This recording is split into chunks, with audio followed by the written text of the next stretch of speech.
Zoey, are you okay? That day, when we were performing the Demon Hunters live tour in Los Angeles, Zoey's incident turned that night into the biggest chaos of our entire tour. The next morning, the internet was flooded with headlines. Huntrix, Zoey suspected to be pregnant on stage. Moment Zoey holds her stomach, RUMI rushes toward her. Exclusive photo, Zoey vomiting in front of 20,000 fans. I looked at the exaggerated photos online, finding them both ridiculous and funny, about to turn to tease Zoey when she covered her mouth again, looking nauseous. I froze. Nauseous? Morning sickness? No way. Hold on. Let's connect the dots. During rehearsal, Zoey turned pale. That afternoon, dry retching. On stage, holding her stomach. Now this. Nauseous again. This wasn't good. I had to tell Mira. Mira, could Zoey actually be pregnant? Mira choked on her water. No way. But she has been acting strange lately. I looked at Mira, waiting for her to continue. Zoey keeps texting late at night, and there were some secret calls that lasted dozens of minutes last week. I caught her holding some kind of paper, and when she saw me, she hid it immediately. My chest tightened. Could it be? A love letter? Mira widened her eyes. I thought the same. The suspicions piled up, so strange that we couldn't ignore them anymore. The next morning, right after breakfast, Zoey suddenly stood up, grabbed her mask and bag.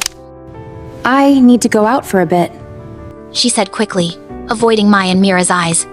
The moment the door closed, Mira and I exchanged looks. No need for words, we both instantly put on black masks, caps, oversized hoodies, then quietly followed her. Zoey took a taxi. We took the one right behind. When the car stopped in front of a hospital, Mira froze. RUMI, she really came here? The suspicion inside me shot up instantly. Zoey vomiting on stage. Zoey holding her stomach. Pregnancy rumors exploding online. Could it really be? Zoey walked into the medical department. Mira and I sat outside, hiding behind a row of seats. Every minute felt as long as a whole encore performance. When Zoey walked out, we immediately stood up. Zoey! I called directly. What are you doing here? Don't tell me those rumors online are true? Zoey froze completely. The paper in her hand trembled. She looked surprised. No, it's not. I have severe gastritis combined with exhaustion, malnutrition, and hormonal imbalance. These symptoms can easily make people from the outside mistake it for pregnancy. Mira and I were stunned. Why? Didn't you tell us? Zoey lowered her head. I hid it because I didn't want to bother you two. I grabbed her hand tightly. Zoey, you don't have to carry the whole world alone. Huntrix isn't 3 individuals, but 3 people leaning on each other. Mira nodded, her eyes slightly red. We're here. Always here. Zoey didn't answer, just trembled lightly.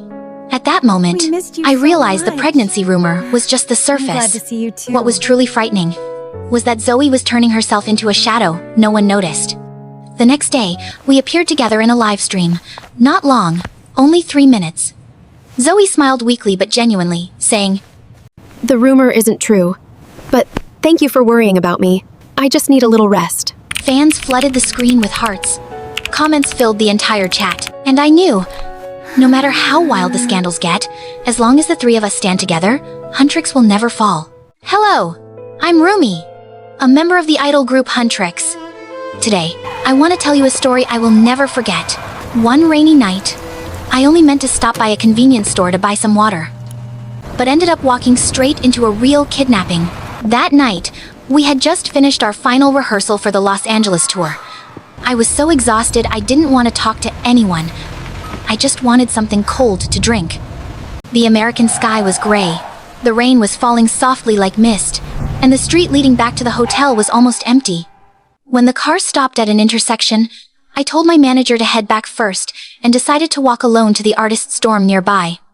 On the way, I saw a small convenience store, its neon lights glowing white through the rain. I pulled up the hood of my jacket and stepped inside. The doorbell chimed softly. Ting. The air inside was strangely quiet. A young clerk was stacking items on a shelf, and at the counter stood a man in a black hoodie with the hood pulled low over his head. I didn't pay much attention. I just grabbed a bottle of water and a sandwich, planning to pay quickly and leave. But as I passed the instant noodle aisle, I noticed a little girl crouching between two shelves, clutching a torn doll. Her face was pale, her wide eyes filled with fear. I froze. She looked about 6 years old, wearing a thin pink sweater, barefoot. When our eyes met, she shook her head slightly, her lips trembling without sound. Help me. I forced myself to stay calm and pretended to browse for more items. The man at the counter glanced my way, his sharp, cold eyes sweeping across me. My instincts went on high alert. I walked up to the register, smiling lightly. "Excuse me, could you ring me up first? I'm kind of in a hurry." He smirked. Wait a sec. I'm still buying something for my daughter. "Daughter?" I looked at the girl again. She lowered her head, her small shoulders shaking. The cashier looked at me, then at the girl, his eyes blinking subtly, as if to signal something. I realized he was suspicious too. I pretended to check my phone, quietly dialing 911, then slipped it into my jacket pocket, turning the volume all the way down. My heart was pounding. The man yanked the girl closer, his hand gripping her shoulder tightly. Let's go. I took half a step forward, my tone calm. "Looks like she's hurt. Let me take a quick look." No need. He snapped, his eyes flashing with menace. The air froze. I could hear the clock on the wall ticking, each second stretching longer than the last. The cashier quietly lifted the phone under the counter, pretending to call a manager but actually sending a message for help. I looked straight at the man and said slowly, "There are cameras here. You don't want any trouble, do you?" He hesitated, glancing around. And right then, the sound of police sirens echoed from afar, cutting through the rain-soaked night.